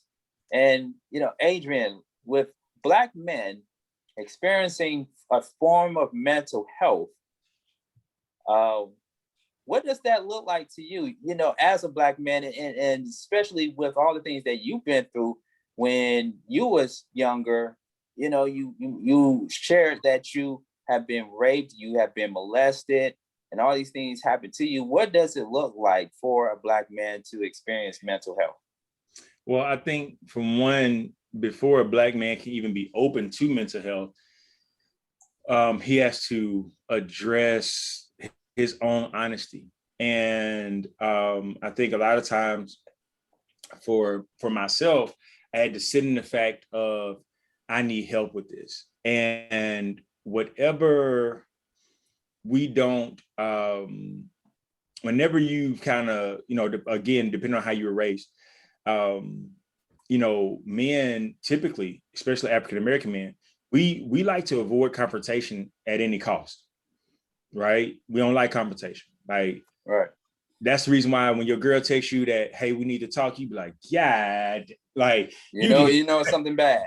Man, yeah, you be like, man, what did I do wrong? because like immediately, like, you don't know, you be like, man, this thing, man. And then like, she be like, we need to talk. You want to call right then. What's up? What's going on? And because we like to avoid confrontation, because we're taught that all confrontation is quote unquote bad. But until we confront what we feel and what continues to resonate in our mind and in our thoughts and in our head, we will find ourselves going through the same ritual and routine on this pattern that we begin to create. And so mental health for me looked like me, for one, being honest about what I needed to get, because I kept thinking about what had happened. And I also watched the demise of relationships over and over and over again, and not necessarily bad or good relationships, because some relationships were good. We just weren't good fits for each other, or whatever the case is. I'm not gonna say that, oh, all my mental health stuff, was the reason why a relationship didn't work. No, because a lot of them I could have made work if I just wanted to settle down for what I settled for. But if I just had to confront my own, as DJ Roland put it with DMX, my own demons, and just say, you know what, like, this thing is still bothering me. And it's hindering me from being vulnerable. And I realized a pattern with me as a public speaker. I found that I could be more vulnerable in a room full of people. I could be preaching, dude. I preached to 10,000 people, and I share something with 10,000 people that I have not, and I could not have the capability of sharing with one person. Like, and I was like, what's wrong with, it was a disconnect. It was my emotional availability. It was the ability to shut off certain emotions. And, when it came to one-on-one situations or conversations with people, because I felt like in a room full of people, they were trusted, but in the one-on-one situation, I can't trust them. And it was because of the rape and the molestation situation, because that was a one-on-one situation. So it began to, I watched it, and I confronted my own honesty with it. And then once you confront your own honesty, you start to reach out for help within that particular area. Like dude, I have done a lot of, I've done the work. I continue to do the work, but like there's a counseling facility called Onsite, and I recommend Onsite, especially to African American men. I was the only African American man in this program, and a lot of times it's because we can't afford it, but they even offer scholarships. I heard Dr. Phil mention it. I was watching one thing, and Dr. Phil mentioned this place called Onsite. He always would refer people to Onsite, and so I looked it up, and they had a location in Nashville, Tennessee, or right outside of Nashville. And I went to a program called emotionally, sexually, and mentally healthy man. It's 7 days, no cell phone, no TV. And it's literally you and a group of other men with counselors, hubs, food, y'all like out, like just out, nature, trees, whatever. And like, it was a process, and I was the only African-American man, the only one. Yeah, it may run you $6,000, but like, you're there for a week. Housing is amazing. It looks amazing. Like, it ain't like no little shack. Like everything is top notch. The food was great. You eating 3 times a day. Like, you know what I'm saying? Like, and so, but it's an investment. Like, people ask like, well, that's a lot of money. I was like, but what would you rather have? Some form of mental stability and freedom, or like have that money and still be in bondage? I don't care how much money you got. If your mind ain't right, that means absolutely nothing. So man, absolutely. Like how it looks to me, confront it, and then find the help to really go get it, and be serious about that help, and show up, man. Like, be about it. If you're gonna do it, be about it. Yeah. Do you see, speaking of therapy, I have spoken to a therapist, and actually I was supposed to bring him on this conversation as well too. Shout out to my therapist, Harry Scott Gordon, who we had on the Beat Break Morning Show recently. And we talked about mental health in the community in one of our previous episodes. And do you find it that there are more and more young Black males, or even adult Black men, seeking therapy than ever before? Because, it was a very, very taboo thing for us to have a conversation about Black men and mental health and going to seek a therapist or a counselor. But I think, to my eyes, like, I spoke very candidly about my therapy sessions and my therapist. But are you starting to see more and more African-American men getting therapy? For sure. I think, and that's why, like, I really celebrate, like Charlemagne the God, that really has, like, he's a proponent and an advocate for Black men going to counseling. And then I got a good friend, Jay Bennett, who's a licensed therapist and counselor.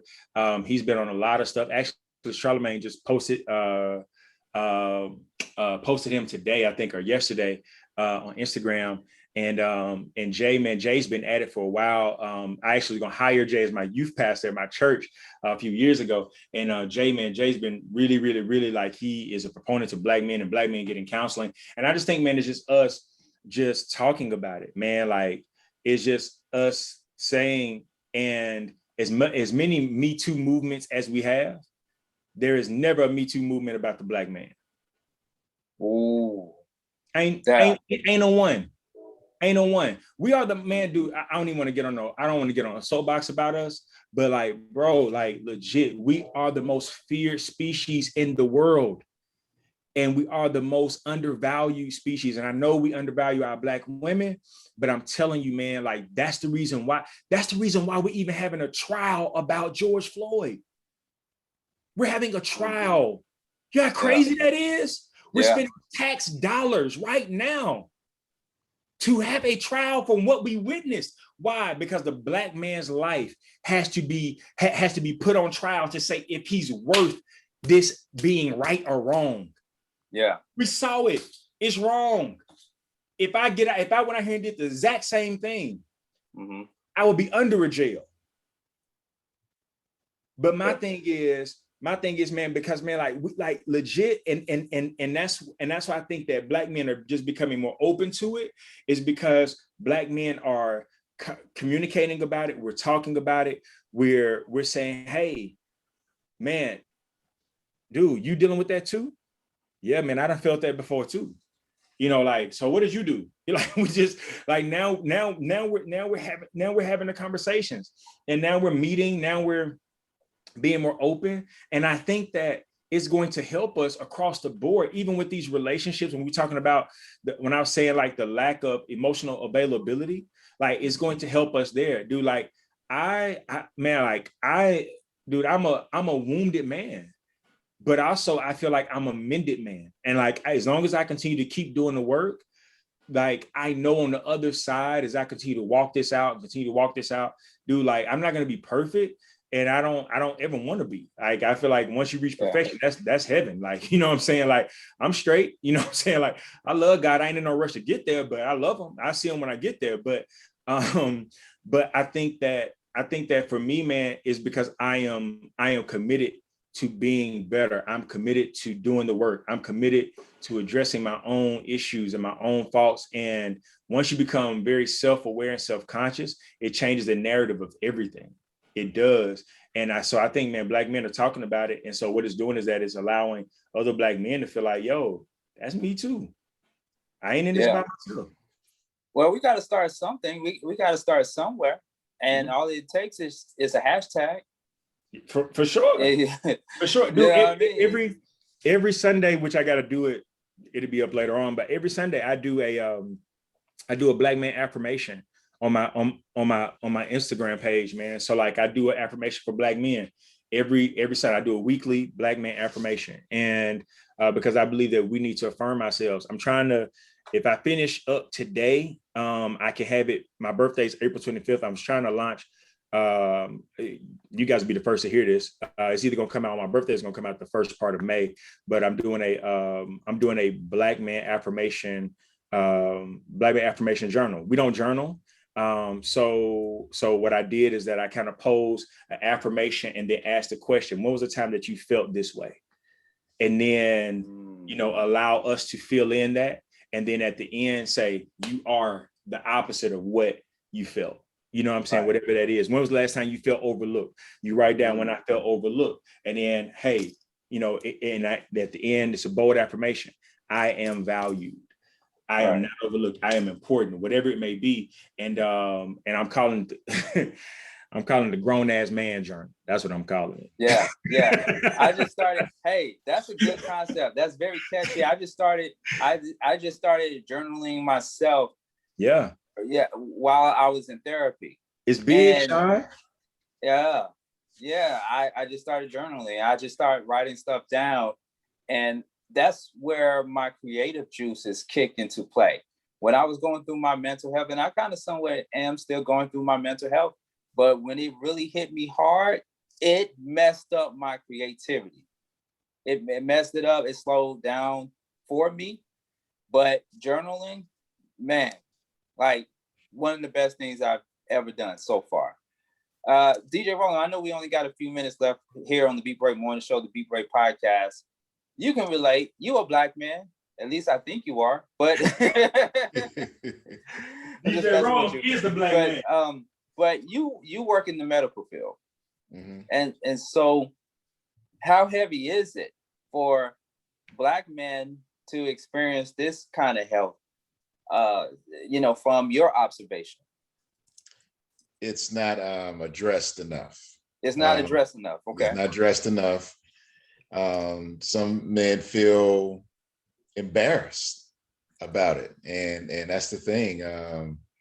Once we understand not to feel embarrassed about it, then that's when a lot more doors will be open. A lot more men will come out and say something, because we're supposed to be the tough guy. We're supposed to handle all the things that come upon us and everything. And it's a trip, and then relating back to childhood of certain things that you really don't want to say to certain folks. That's like, I don't want to deal with it, and that's why I respect DMX more. I mean, I respect him more when he was more comfortable in his career, and then understanding him. I'm like, okay, all right, he can party up sometimes, and put it out like, all right, don't trip with me, don't trip with me, because I got something for you. Don't trip with me, but I know how to party. So I'm like, okay, all right, I got you. So once men, I'm really focused on black men. White men are different in my opinion, because they'll come out with certain things, either come out with certain things or do certain things that may harm the community and whatnot. Because usually those mass murderers usually have the most mental disturbed issues going on. With black men, we just cover it up. And like, okay, we ain't gonna address it, but we need to, because other stuff happens doing that. So once we understand that as black men, to come out, and you ain't gotta like to say to anybody, when you feel comfortable to say it to that specific person and whatnot, because sometimes people don't realize it, that it affects relationships, and you're wondering why certain things are not going down right. And I ain't just talking about sex. I mean, just in development of the relationship. And women get frustrated, like, what's wrong? What's wrong? Talk to me. Yeah. I'm all right. That's what we do. And we have been doing this for generations, really. And we just got to come out and be honest with ourselves that some things that we did have no control over happened to us, and is continuing in a deep unconscious thing going on to this day, to address it, so maybe we can be better and definitely not have it repeated to the next generation. That's the thing, because you shouldn't, history repeats itself. You don't want to repeat certain things. You want to enhance what you have learned and whatnot, and not repeat it, and let the next generation can be the best they could possibly be. So and you know what, one thing I want to add too is, I think I had some form of mental health before the breakup and not even know it, especially coming from a single parent household and going through what I went through, going from one job to the next, and being homeless at one point, being raised by a single mom, and the pressures of life, being a black man, having to go to a job interview thinking that you got the job and you didn't, and now you depressed, and all the different intricacies involved, where you feel like there's no light at the end of the tunnel, and you experience those things, and you keep denying that you have mental health. But I think it just takes time for a person to realize, like myself, that I have mental health. There are going to be plenty of people that will deny and say, oh, there's nothing wrong with me. I don't need to see a therapist. I feel like and this is me being transparent. I feel like if you are born on this planet called Earth and you grow up, you're going to need to speak to a therapist. There's a reason why there's counselors in schools, because they already know that you might come across a situation that's beyond your control and you're going to need some help mentally. I feel like everybody needs access and accessibility to seek a counselor, a licensed therapist for additional help. And I also believe that we need to, like DJ Rowland said, is not being addressed enough in the medical industry. We're going to just go ahead and start our own hashtag and just say hashtag not me too, but hashtag something to raise awareness of mental health in the Black community or for Black men. Yep. I think we need to go ahead and get that started. It just starts with the hashtag. Specifically for Black men, man, like Roland said, like it's not talked about enough. And then understanding that, it may not have been our fault that something happened, but at a certain age, it does become our responsibility if we don't deal with it.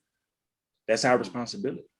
Yeah. Because everybody I meet, I can't give them the storyline to give myself a concession for how I'm operating. Mm-hmm.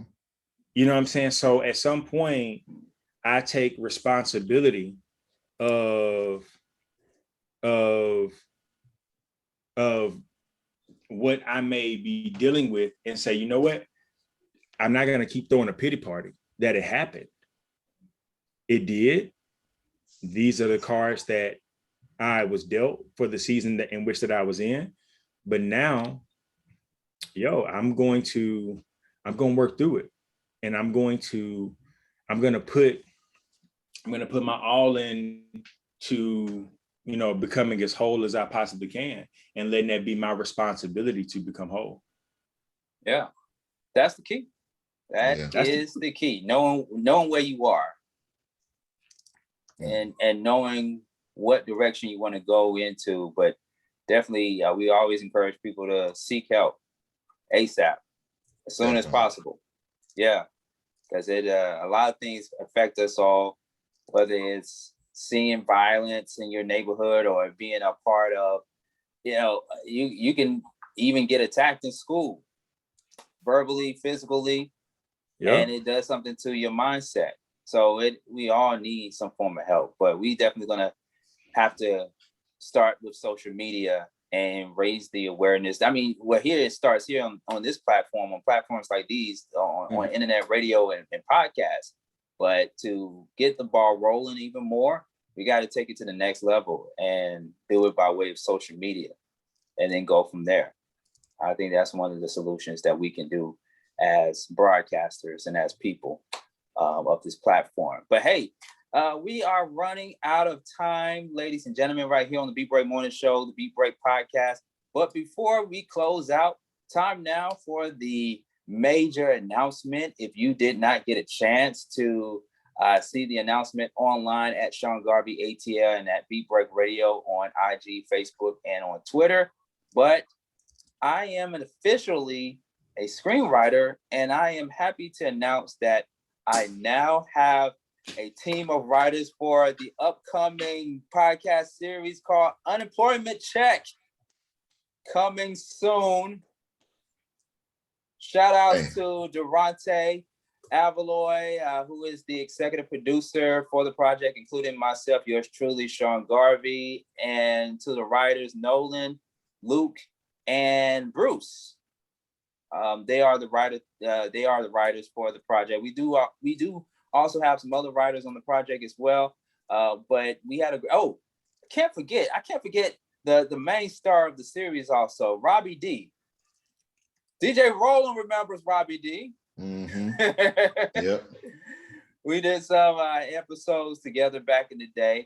Not here on the Beat Break Morning Show. Robbie D, he's been on the morning show twice, but me and him, we go way back to doing DKE TV, which, of course, if you're just now hearing this, Beat Break Radio is a spawn of DKE TV, because DKE TV blossomed into DKE Radio. Later on, we were on Love 860 AM in 2010, and the name we changed from DKE Radio to what is now Beat Break Radio. Right. Yeah. A lot of history behind this platform, ladies and gentlemen. Yeah. But yeah, we're working on a new podcast series called Unemployment Check. It is to be announced as far as the release date goes, but we are currently in production. Awesome. Yeah, man. Can't wait to talk more about it in the later shows that we will have. Can't talk too much about it, of course, because we are in the beginning stages of production, but I'm excited for the crew and the cast member and the people involved that we have so far. Cool. Awesome. Yeah, man. Hey, Adrian, you got to make a feature on our podcast. You can. I'm working on an episode where this character will be in the church, and we need a pastor. Hey, there you go. Hey, not you. There you go. Hey, man. You know, we got to look out. We got to look out for our people, man. And you know, we definitely want to make it up, because I know you wanted to be on the last episode we did about, man, y'all don't like nice guys. Y'all be leaving me out, man. Y'all just, you know, just hit me up, man. Just tell me, man. Listen, get on here. This is gonna be good. Awesome. Well, Adrian Davis, it's been a pleasure, man. Thank you so much for coming back on the morning show and spending your time with us, chopping it up on various subjects that we talked about this morning. How can people follow you?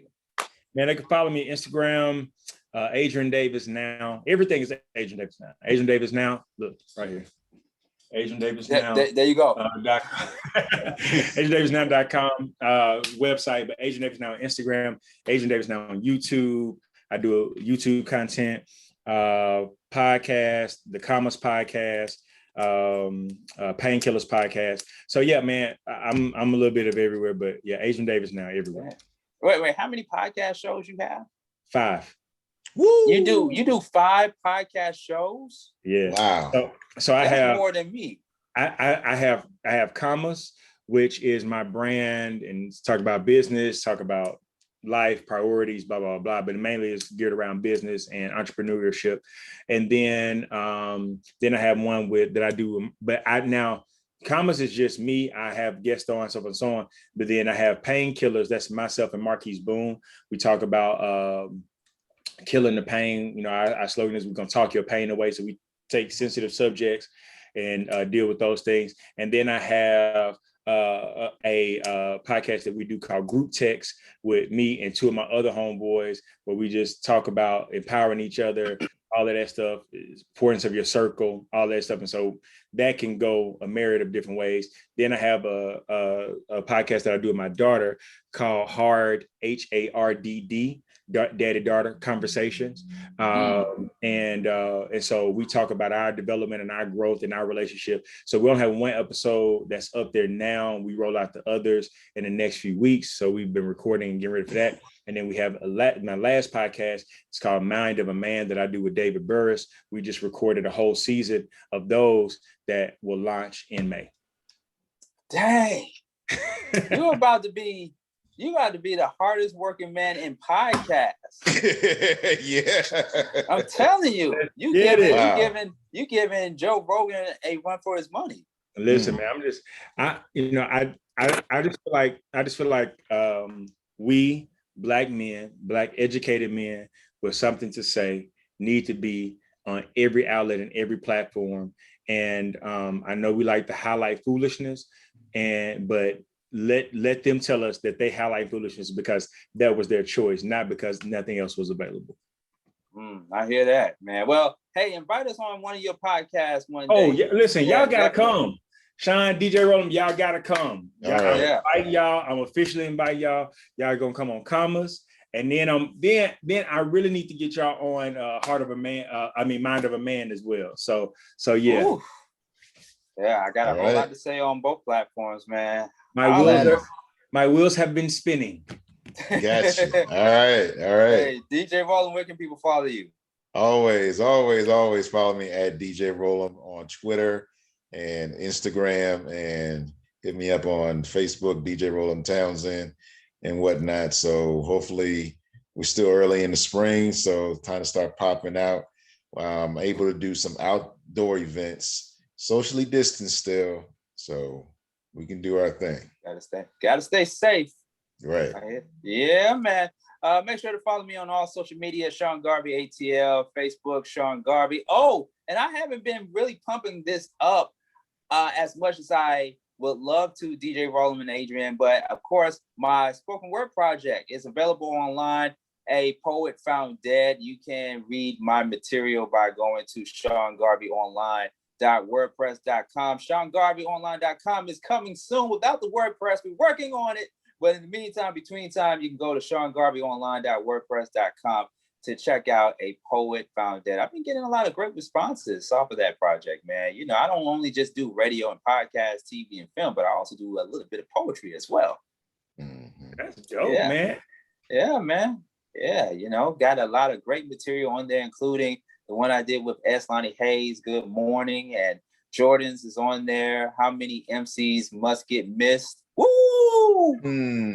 Woo! How many MCs must get missed? Yeah, baby. Yeah. Sean Garvey Online.wordpress.com. Been a very great conversation.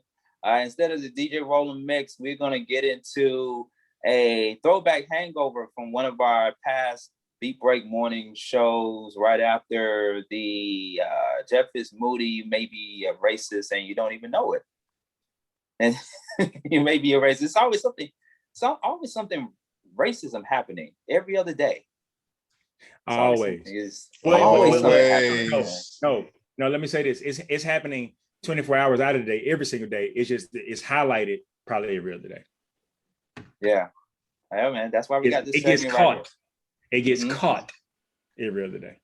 Yeah, man. I mean, can Black people be racist as well too? You know, we go to a fast food restaurant and we tell the person behind the counter, "Hey, I want vanilla today and not chocolate."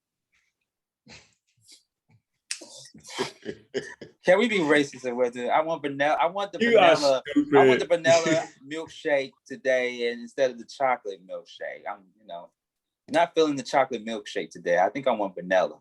Can you be racist? Can a black person be racist by saying that as well? Going into I was gonna say you want the pale. You want the pale. Okay.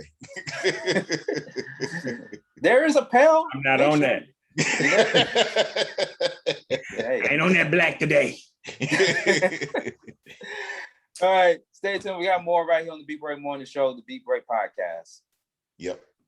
Stand by.